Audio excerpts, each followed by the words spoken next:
Ça se passe dans les années 90. 1993 pour être précis. La grande époque du rap. Le clip sort et devant la chaîne MTV, personne n'en croit ses yeux. Le titre c'est « What's My Name ?» En français, « Quel est mon nom ?» On découvre un homme d'une vingtaine d'années. Il est noir, il est grand, très grand, beau. Il porte deux nattes qui encadrent son visage anguleux, comme les oreilles tombantes d'un animal. Les premières images se présentent comme un film avec une scène classique. Le père va rentrer à la maison. Il va surprendre sa fille dans une posture compromettante, car elle est dans un lit. Et dans son lit, il y a le jeune homme aux deux nattes. Le patriarche arrive. Il est furieux. Il ouvre la porte et le jeune homme ne se cache pas sous son lit, ni dans l'armoire. Il ne saute pas par la fenêtre. À la surprise de sa petite amie et des téléspectateurs, il se transforme en chien. Il se transforme littéralement en chien. À l'époque, les effets spéciaux qui permettent cette image sont révolutionnaires. Et voilà, le monde fait la connaissance d'une nouvelle star de la musique, Snoop Doggy Dogg.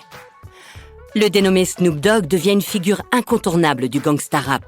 Un genre apprécié certes, mais pas vraiment du grand public. Pourtant, au fil des années, tout le monde va s'enticher de Snoop, comme on l'appelle affectueusement.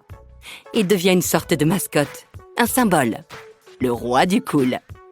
Mais comment ce bad boy aux mœurs sulfureuses est-il devenu si sympathique ? Podcast Story.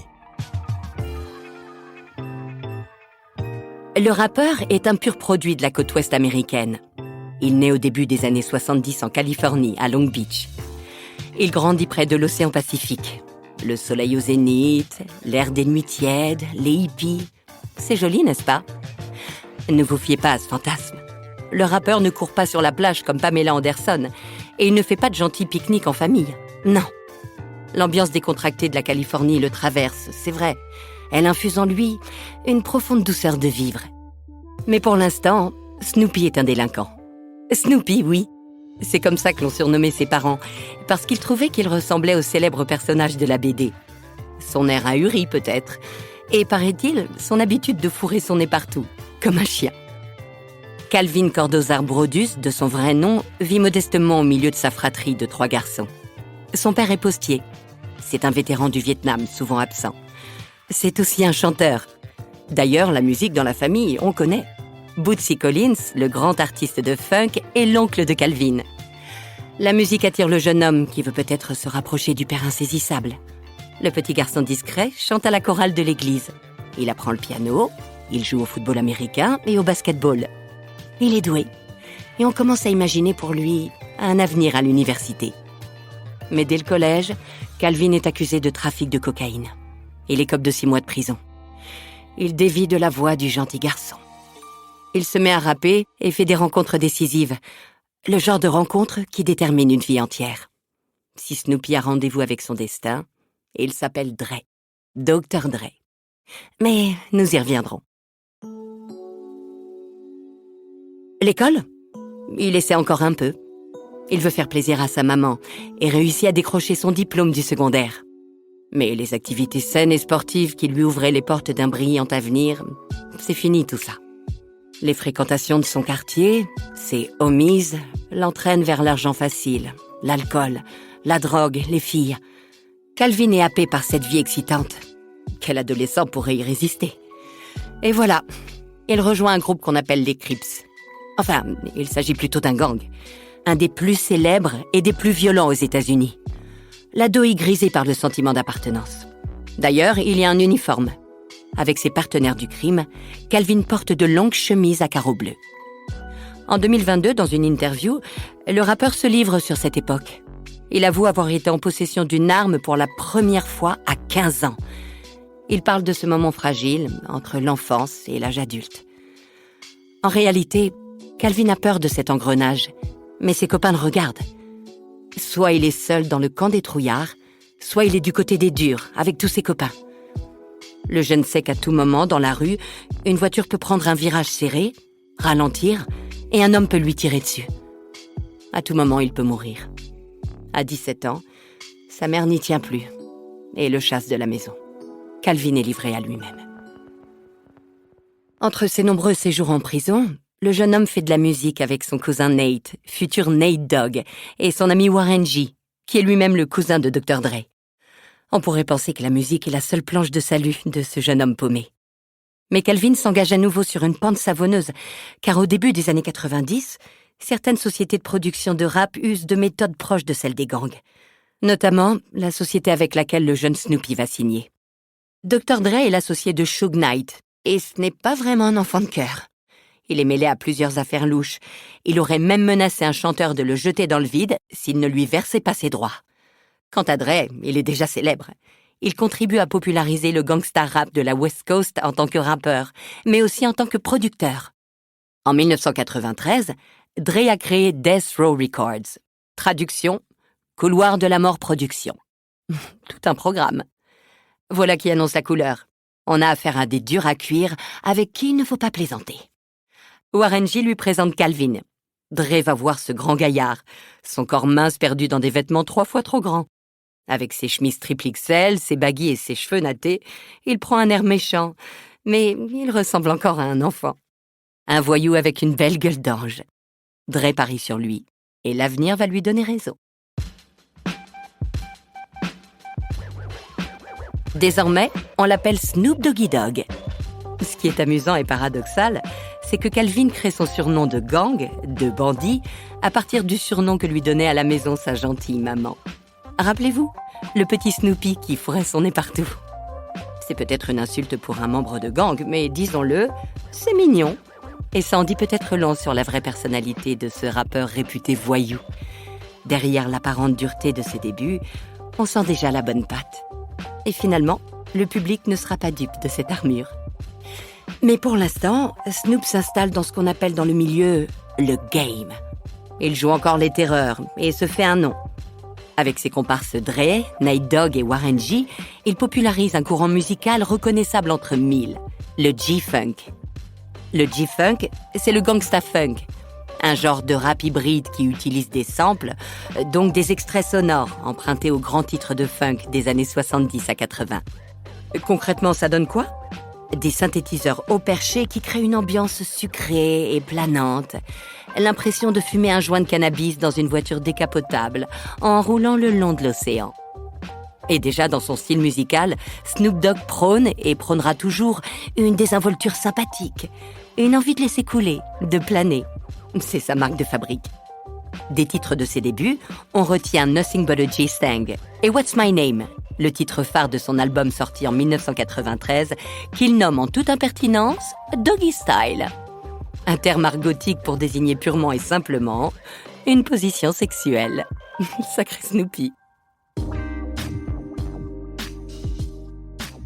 Dans le vidéoclip de son premier single, on voit Snoop Dogg au-dessus d'un magasin, danser avec nonchalance et haranguer la foule amassée à ses pieds.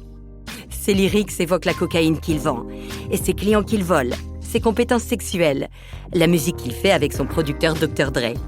Musique qui est, et c'est lui qui le dit, la meilleure de toutes.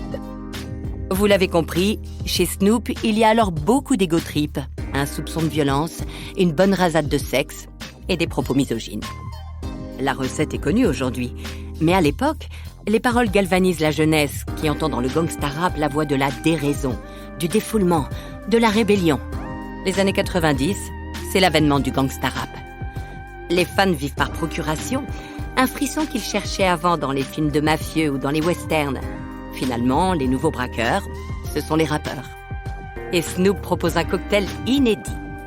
Il étale les méandres de sa vie de truand sur une petite mélodie sautillante et entraînante. C'est inattendu, c'est fou, et ça cartonne. Mais le décollage de la carrière de Snoop Doggy Dogg est menacé. À peine le public découvre cette nouvelle idole que le scandale éclate. Snoop est soupçonné de meurtre. À ce moment-là, la vie de Calvin pourrait basculer. L'artiste est soupçonné du meurtre d'un membre d'un gang rival. C'est grave. Mais il prend l'avocat qui a innocenté O.J. Simpson. Il plaide la légitime défense. Il conduisait la voiture, et ce n'est pas lui qui a tiré sur la victime, mais son garde du corps. Le procès prendra quelques années. Finalement, le grand chien sera acquitté. Devinez ce qu'il se passe. Au lieu de diaboliser le gangsta rap et ses dérives, l'affaire de Snoop est un immense coup de publicité. Son premier album est au sommet des charts pendant plusieurs mois et avec 4 millions d'exemplaires vendus, il devient disque de platine. Snoop l'a échappé belle. Et ce n'est ni la première fois, ni la dernière fois. Comme s'il passait sans cesse à travers les gouttes, comme s'il avait signé un pacte avec une entité divine. Le D.O.Double-G traverse les heures sombres du rap sans la moindre égratignure. Les artistes du gangsta rap ne se contentent pas de chanter le crime pour faire de jolies rimes. Ils le vivent.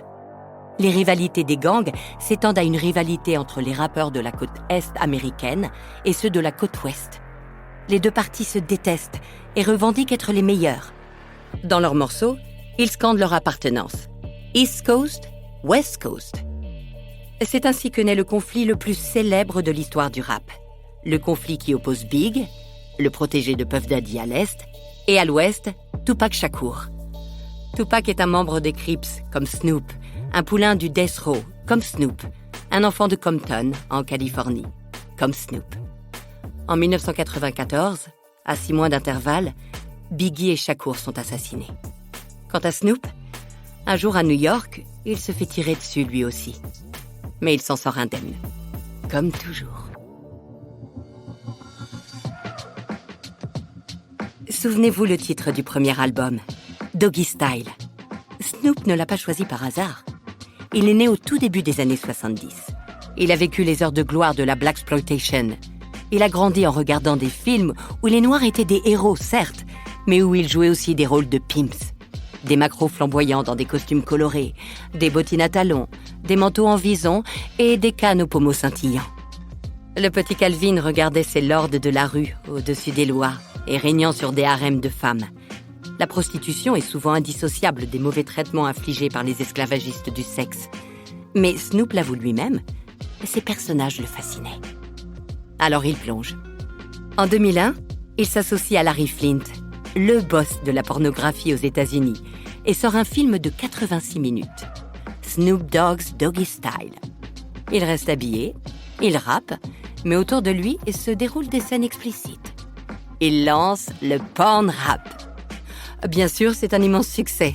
Il gagne des prix, beaucoup d'argent. Il en fait un second. Et il le réalise dans son propre manoir sous le nom de Snoop Scorsese. Il pourrait continuer dans cette voie, faire fortune dans l'industrie du X. Et non, il préfère s'arrêter là. Mais avant, il flirte encore avec le danger.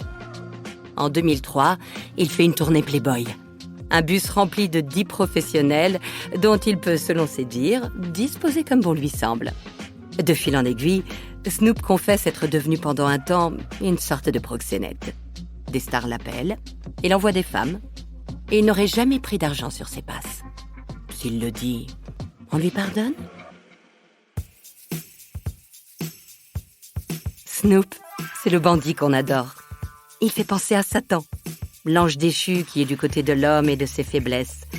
Dans ses morceaux, il pousse au crime, à la consommation et au trafic de drogue, à la misogynie. Il nous plonge dans le vice avec des films X. Mais il n'en fait jamais trop, Snoop. Il crée le buzz ou le scandale et il se retire avant que ça ne tourne au vinaigre, avant d'y laisser des plumes. Finalement, on a peut-être affaire à une personnalité rusée qui ne s'abandonne jamais tout à fait à l'euphorie générale. Et il se préserve. Alors le grand chien fait une chose absolument impensable pour un membre des Crips. Il survit au destin de toutes ces étoiles filantes du gangsta rap et contre toute attente, il vieillit. Oui, un jour, il ne court plus avec sa meute de chiens tous vêtus de longues chemises bleues. Il apparaît très convenable dans une redingote camel et un pull col roulé Gucci. De ses années de pimp, il garde un gros collier en or avec un pendentif représentant le sinistre logo de son premier label, Death Row. On est en 2018. Il est devant un pupitre et il fait un discours. I wanna thank me. Il se remercie lui-même. Il rit. Il se remercie d'avoir toujours cru en lui, d'avoir travaillé dur, de ne jamais avoir abandonné, d'avoir été charitable, d'essayer de faire plus de bien que de mal. Enfin, il se remercie d'avoir juste été lui-même. Snoop Dogg, you're a bad motherfucker dog. C'est par ces mots qu'il reçoit son Hollywood star, son nom gravé sur le fameux Walk of Fame. L'ego trip, mais l'ego teinté d'humilité et d'humour. Il dit lui-même qu'il n'est pas un enfoiré de chien. Que voulez-vous? Comment juger une personnalité qui se traite elle-même de chien? Il nous a coupé l'herbe sous le pied. Il a fait de bonnes et de mauvaises actions dont on ne saura sans doute jamais le fin mot. Aujourd'hui, le chien de la rue s'est en quelque sorte domestiqué. Sur les réseaux sociaux, il déclare régulièrement son amour pour sa femme, son amour de lycée, celle qu'il a épousée, celle qui a demandé le divorce en 2004, mais qui a accepté de se remarier avec lui en 2008 et à l'église en plus. Malgré ses années de débauche, il a encore réussi ça. Il a préservé son couple. Il partage avec ses fans un pan de sa vie longtemps ignoré. Il poste des photos de ses enfants et de ses petits-enfants. Et voilà un dénouement que personne n'a vu venir. Snoop Dogg est devenu grand-père. Le rappeur fait toutes sortes de business, parmi les plus inattendus. Il commercialise des paquets de céréales, il crée un dessin animé dont le héros est un chien, il vend même des pantoufles. Des pantoufles après les films pour adultes, sacré Snoopy. Il continue sa carrière, il n'a jamais arrêté. En 2022, l'ex-bad boy accusé de meurtre assure le concert de la mi-temps du Super Bowl avec entre autres Dr. Dre. C'est ça l'Amérique. Une terre où la réussite et le divertissement peut effacer toutes les ardoises. Le rappeur a enchaîné les succès toute sa vie. Aujourd'hui encore, toutes les générations se trémoussent sur ce titre sorti en 2001, The Next Episode. Mais si, c'est le morceau qui se termine par « Smoke weed every day », fumer des joints tous les jours. Snoop Dogg représente le fumeur cool, le bon vivant qui garde aux lèvres son sourire en coin increvable. Il a son personnage dans Les Simpsons, dans South Park et dans bien d'autres œuvres, comme au cinéma où il joue souvent son propre rôle. Il est devenu un mix entre Bob Marley et un mafieux repenti. D'ailleurs, aujourd'hui, il porte de longues dreads. En 2023, sur Instagram, il fait une annonce choc. Il arrête de fumer. Lui, le pêcheur qu'on croyait impénitent. Le monde s'émeut. Une page se tourne. Une ère se termine. Après quelques jours de buzz, il fait une révélation.